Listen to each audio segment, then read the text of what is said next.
Donc, je vais toujours terminer l'explication de la fonction roll, qui est une fonction très importante, donc qui permet la circulation, bien le déplacement circulaire dans une matrice. Donc, ça permet vraiment, c'est-à-dire de faire ce déplacement d'une façon dynamique et rapide, parce que le concepteur programmeur doit toujours donner de l'importance à la façon de programmer son algorithme, toujours en prenant le souci de la complexité spatiale et temporelle. Donc, il doit essayer au maximum de minimiser les calculs et de minimiser l'utilisation de l'espace mémoire. C'est toujours bien pour diminuer la complexité algorithmique. C'est important. Parce qu'un algorithme performant, c'est un algorithme qui est de complexité minimale. Bien. Donc, maintenant, on parlait de troisième paramètre qui est access. Donc, c'est un paramètre qui est facultatif. S'il n'apparaît pas, c'est-à-dire si on ne l'utilise pas, c'est-à-dire par défaut, il y a la valeur non, bien 0. C'est-à-dire la rotation, elle se fait ligne par ligne. Si on voudrait faire la rotation par colonne, selon notre besoin, bien sûr, donc en se déplaçant dans les colonnes, donc on va prendre l'argument égal à 1. Bien. Donc, j'explique toujours par ici par un exemple illustratif. Donc toujours en utilisant, c'est-à-dire notre but pour utiliser cette fonction roll, c'est pour pouvoir bien sûr calculer la distance du chemin hamiltonien en utilisant cette formule-là qui utilise les coordonnées du point ville. Maintenant, on a ici par exemple un vecteur, vous voyez un vecteur ici. Donc si on va prendre NumPy roll, par exemple le vecteur x, ici x par exemple, on prend comme moins 1, donc on va se déplacer avec une seule position et axe égal à 0 ou bien non, donc c'est par ligne. Donc vous voyez ici que puisque c'est moins 1, donc le sens il est à gauche, donc on va prendre le sens à gauche. Donc on va prendre le premier élément, donc on a 1, donc c'est un seul élément. Si on avait mis 2, on va prendre 2 éléments.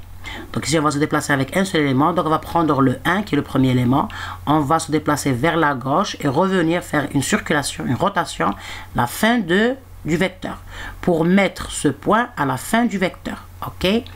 Et puis cela va se déplacer, donc on a le deuxième élément va prendre la place du premier élément, donc ici on aura le 2, ici il y a une erreur, donc je corrige, donc le 2, on a ici le 9,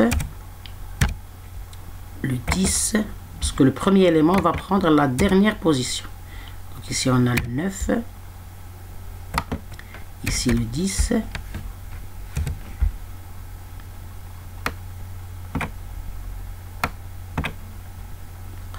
ici après le 10 il y a le 6,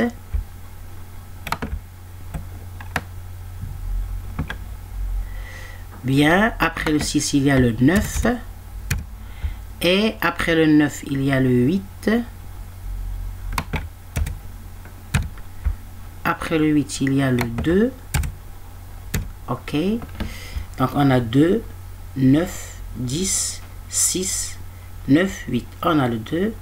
Donc ça c'est un 2, 3, 4, 5, 6, 7, 8. 1, 2, 3, 4, 5, 6, 7, 8.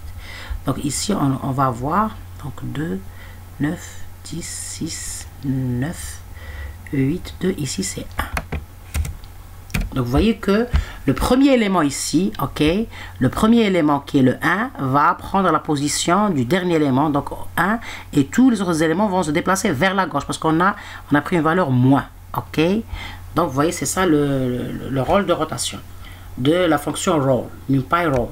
Maintenant, puisque ici dans notre cas on a généré une matrice avec 2 colonnes et 2 lignes, donc qu'on a appelé x, y qui est le vecteur coordonné, c'est-à-dire le vecteur coordonnées c'est-à-dire des points de ville. Donc vous voyez que le déplacement va se mettre colonne par colonne. Donc on va prendre les 2 éléments ici, on va les mettre. Les 2 éléments c'est quoi? Ce sont les éléments x et y de chaque point ville. On va les considérer ici pour calculer la première distance entre les 2 points et ainsi de suite jusqu'à terminer toute la matrice. Bien. Donc ici on va voir l'exécution de la fonction NumPy roll xy sur la matrice xy pour mieux comprendre là, c'est-à-dire le déroulement de cette fonction. Donc on a le chemin ici initial, c'est-à-dire qui a été généré aléatoirement avec arrange, la fonction arrange de NumPy. On a le vecteur x, colonne, on a le vecteur colonne y, qui est l'ordonnée, on a le vecteur ici y qu'on a obtenu avec la fusion des 2 vecteurs en utilisant la fonction de NumPy qui est column snake, D'accord? Donc ici, on va exécuter roll XY. Bien sûr, ici avec le... Si je corrige, c'est XY.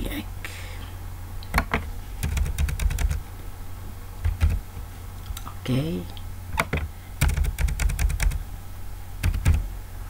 Je pense la même chose ici au niveau de... Parce que j'ai nommé la matrice coordonnée, je l'ai nommée XY dans mon programme.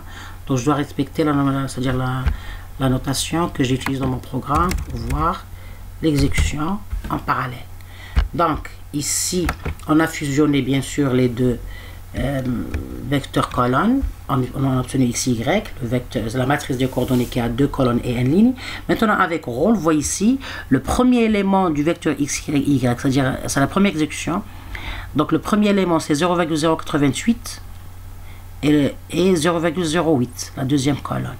Donc une rotation avec bien sûr moins 1 donc vers la gauche et avec un seul élément. Donc vous voyez que le premier élément va être le deuxième élément. Donc 0,75 est devenu le 0,7566, vous voyez, et 0,71. Et le premier élément de la matrice Y est devenu le dernier, vous voyez, c'est 0,088 et ici 0,08. Et ainsi de suite. Et elle va se déplacer ainsi de... C'est-à-dire pas par pas, selon les itérations, pour calculer la somme de chaque point du chemin. Parce qu'on va ici, c'est-à-dire cette rotation, c'est pour calculer le chemin entre 0 et 1. C'est-à-dire le XB c'est le X0 et le XB c'est le X1 et le XA c'est le X0. Ok? Le YB c'est l'ordonnée du point 1 et YA c'est l'ordonnée du point 0 qui est le point ville. Et ainsi de suite. Vous voyez, c'est pour pouvoir faciliter ou bien se déplacer dynamiquement dans la matrice pour calculer cette formule-là. Bien. Donc on va voir ça dans notre exécution programme Python. Donc vous voyez ici que j'ai appelé ici roll au niveau de la calcul de la formule énergie.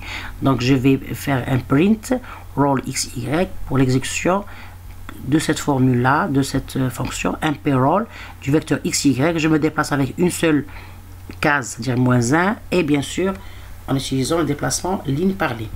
Donc je vais exécuter, je vais entrer. Donc vous voyez que il va ici me générer, donc on a le chemin 0, 1, 2, 3, 4 chemin initial, on a les X et les Y du chemin, donc les coordonnées de chaque point ville, on a la fusion des deux chemins, bien la concaténation des deux vecteurs colonnes X et Y pour avoir une matrice à deux colonnes et une ligne. Et ici roll, vous voyez l'exécution, on a ici le premier élément c'est 0,2966, 0,34, il est devenu en dernier 0,2966 et 0,34, et le premier élément c'est le deuxième élément de XY, donc c'est 0,61 qui a pris la position du premier élément, et le premier élément il a pris la position du dernier élément, et tous les autres éléments sont déplacés avec une seule case. Vous voyez, donc ce déplacement c'est pour pouvoir, c'est-à-dire prendre l'abscisse et l'ordonnée de chaque point ville et faire la sommation. Vous voyez l'exécution, très bien, pour avoir ici, c'est-à-dire la, comment dirais-je, la distance du chemin initial exécuté, ou bien choisi, parce qu'on est toujours dans la phase d'initialisation. On a pris notre chemin initial, on est en train de générer dynamiquement le calcul de la distance du chemin hamiltonien en utilisant bien sûr les coordonnées de chaque point. Ici le point 0,3, c'est l'abscisse du point de ce point-là et il a son ordonnée ici. Donc les points sont détectés avec leurs coordonnées, c'est-à-dire l'abscisse et le X et l'ordonnée Y. Bien, donc on a vu l'exécution de la fonction roll. Maintenant on va terminer l'explication de notre formule qui va nous générer la distance du chemin hamiltonien. Donc on voit ici qu'il y a deux autres fonctions qu'on n'a pas encore c'est-à-dire abordées. Il y a le somme et le SQRT. Donc SQRT c'est la racine carrée, c'est vu. Et maintenant somme c'est la fonction somme. Donc on va voir comment la fonction somme de NumPy, c'est-à-dire elle est utilisée. On va expliquer cette fonction. Bien, donc toujours avec la même stratégie. Pour apprendre une fonction dans tout langage, on doit savoir premièrement sa syntaxe, comment on écrit cette fonction dans le code pour ne pas avoir des erreurs syntaxiques, et puis on doit savoir sa sémantique, qu'est-ce qu'elle fait cette fonction pour pouvoir l'adapter à notre problème, c'est-à-dire qu'on va l'utiliser correctement. Donc ici la fonction sum, c'est une fonction dont la syntaxe est la suivante. On a numpy.sum qui a quatre paramètres. Il y a array, il y a access, il y a le dtype et il y a le out. Donc cette